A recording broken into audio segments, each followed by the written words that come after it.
Africans were practicing Christianity before Jesus Christ was born, before it had a name Christianity. There is no moral tenet within Christianity that is offensive or different from African traditional religion. You understand?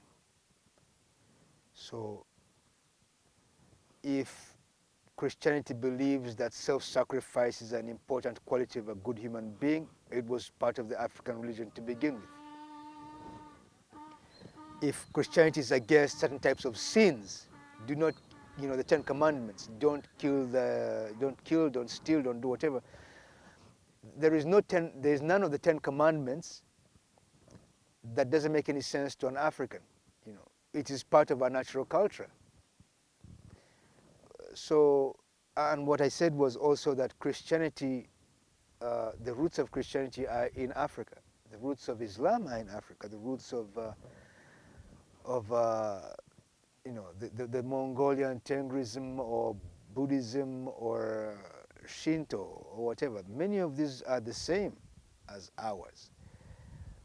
So that I don't necessarily understand Christianity as a foreign religion. Now, there are elements of European culture that have attached themselves to Christianity, but not in terms of morality, in terms of the narrative of Christianity and the outward expression of it. So for instance, you will go in a church and you'll find that the picture of Jesus Christ is a white person,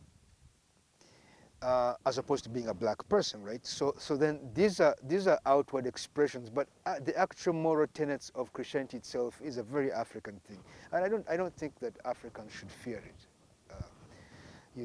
And if you think about Islam, same thing. Africans were circumcising before there was a religion called Islam. Yes, a lot of African societies circumcised, right? And they did this 5,000 years before Christ. And they did this before Jewish religion existed, before Islam existed. So I think the problem with us is when we're complaining about European imperialism or cultural imperialism, we tend to misname it and say that is Christianity. You understand? You get what I'm saying? And that's a problem, because when you say, the question was, sorry, repeat it for me, I can't see it here immediately. Why are so many Africans still practicing Christianity after colonialism? I think the question should be, why are Africans still practicing European culture after colonialism? You understand? But Christianity itself, as a religion, is a product of African culture. So you see, all of the central practices of Christianity, which are, repentance, baptism, the requirement not to commit sins, all these are not alien to Africans. They are part of our religion, traditional religions, if you can call it that. Although Africans did not make a distinction between their religion and their normal way of living. For many people, religion only in the last few decades, is religion different from culture. Usually they're the same thing. But there are things in European culture, for instance, which are part of Christianity, which were not part of African religion, or they have been dropped. For instance, African culture required, for instance, that, I'll give an example that's very specific. Say, among the Baganda, if you are fishing, and you're in Uganda, you're fishing for fish in the river or in the lake, and you caught a baby fish, it was taboo to kill that fish. You had to return it into the water. You were only to harvest fish that have already reproduced, already old. The reason being, they explain that as a taboo or religious taboo, but we know now that if you don't want environmental disasters, you don't want to deplete the fish, you cannot be now harvesting immature fish. You understand? You don't want to kill an animal that has not yet reproduced because it hasn't replaced itself. If you do that, it means that after a generation, those animals won't exist. You understand? So now you find that there's some environmental taboos or laws within African traditional religion and culture which are not now part of Christian religion as expressed in a European sense. For instance, there is no, a normal Christian church-going European might actually think it's normal to go and hunt with a gun and kill an animal for no reason, whereas that's taboo in Africa. So some Christians are still violating rules which Africans won't violate. So yes, I think that there's parts of African, European Christianity which are offensive to African morality. You understand? And I talked about, say, noise. You know, the fact that the Coptic Church or the Islamic mosques can get a loudspeaker at 6 in the morning and not worry if the neighborhood has anybody with a migraine, or if they don't worry about the fact that the muadhin is making a call to prayer in Arabic, which the people there don't understand, you see. And yet people take it for granted that it's normal in Islam to go and get 6 loudspeakers and put them up on a tower and blast a prayer and not worry that some people might find it problematic or even offensive for the noise levels or even the information that's being broadcast, if it makes no sense to people, you see. And that's a concern, you know. If you want to do a call to prayer, shouldn't you do it in the language of the people who pray, who you want them to come and pray? The same thing with the Christian religion. Now you go, a lot of the Christian religions now use a lot of loudspeakers in the church, and they'll blast all this noise for outsiders. You go all over Uganda, you'll see that. You know, a lot of the churches are using very, very heavy loudspeakers, and we have what they call street preachers who play loud music and preach on the side of the road. They don't have any kind of certification. You don't know if the message they're teaching is actually doctrinal or are they just making things up, you see. So there's a concern in the way that Christianity that was introduced or that has evolved lately is violating a lot of basic moral rules for Africans. And that's a concern. So I think that there is no reason why an African should say blanket resistance against Christianity in all its forms is normal. I think that's a mistake. I think there are elements of Christianity, especially those elements that came out of Africa, which are still important for us. Unfortunately, some of those elements have been dropped. They're not part of the Christian expression daily in their cultural way of expressing themselves. For instance, if you go to church, you will find many Christians dressed in a typically European fashion. So if you're not dressed like that, they may say you're not a Christian. You know, if you do a traditional dance, they may say, oh, that's not Christian. Well, what is Christian? An English hymn, you know? You understand? That's a concern. So yeah, I do have a sense that we have to make a distinction between African Christianity and European Christianity that may have European cultural expressions which we may find are not appropriate for Africans. That's a concern. Yeah.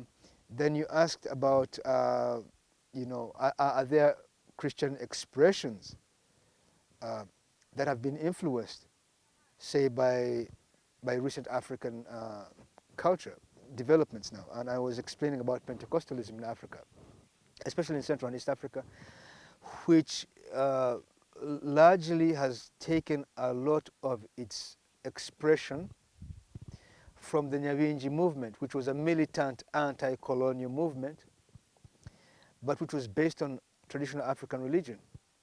So a lot of the Pentecostal, and even not just Pentecostal, the charismatic Catholic, a lot of the expressions where people are praying in a very vigorous where the music is very powerful part of the Christian expression, where the words they're using in the churches, to refer to each other as brothers and sisters, or to confess publicly what they have done wrong and renounce it in public. These were part of the Nyahbinghi movement, and the heartland of the Pentecostalist movement, known as the Pentecostal Revival of the 1920s and 1930s, initially came out of the U.S., but it also came out of black communities in the U.S. The most known founder of Pentecostalism was a black American. I forget his name. I think it was Simeon something, but I think it was in San Francisco. I could be wrong. But the Pentecostal movement grew out of the U.S., and it was very integrationist. It didn't discriminate between whites and blacks. It was anti-racist, and it spread. And some of the mission groups out of that era came to Africa. But when they came to Africa, it actually acquired even more African and more Pan-African tone. And they played a big part in the independence movements in Africa, for the simple reason that many of the preachers ended up using the churches to demand for independence. You remember that the church system in Africa and North America, where a lot of the civil rights leaders came out of the churches, a lot of the independence leaders came out of the churches. The language of the anti-colonial movement was largely,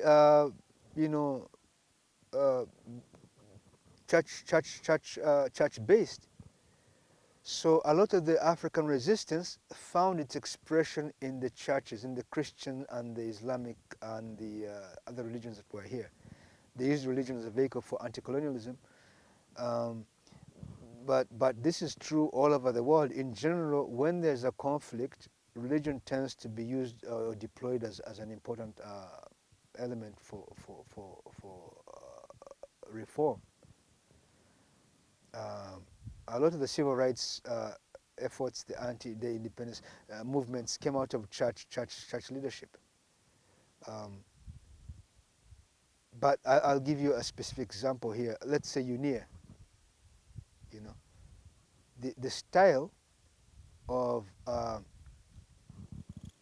delivery, speech delivery that Marcus Garvey used was I think learned from a Pentecostal preacher in one of the congregations that he was involved in. And then later on, of course, the Vietnamese leader Ho Chi Minh copied from Marcus Garvey. And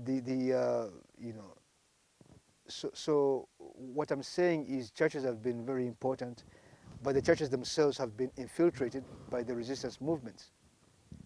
So that's the connection there. There's a connection between the resistance in Africa, the Nyahbinghi movement, specifically within the Pentecostal, and within the charismatic, Protestant, and Catholic, and Adventist religions, and the Baptist religions as well. Black preachers have been very, very instrumental in the growth of these charismatic churches. And the resistance movements in Africa ended up being that. But of course, you do know that the Rasta movement, the Rastafarian movement also, which is now considered a religion, draws a lot of its ideological expressions from the Bible, right? You understand that? And the reason they do that is because they recognize that a lot of the Bible is a story that's initially African. It's stuff that was taken out of the Egyptian traditions. I'll give you an example. The Lord's Prayer in Christianity that's used is began as a hymn to the god Amun. And that even today we still end that prayer by mentioning the name of this African, the African version of God. One of the names of God is Amun or Amen, or actually it's Amani. But because the ancient Egyptians don't use vowels in their writing, the translators in other languages tend to insert letter E, it becomes Amen as opposed to Amani, but so this is a thing that, that all of the world's religions are connected. The expressions have some value in terms of the culture of the people who they are living, where the religions are practiced, and Africans did, in fact, contribute.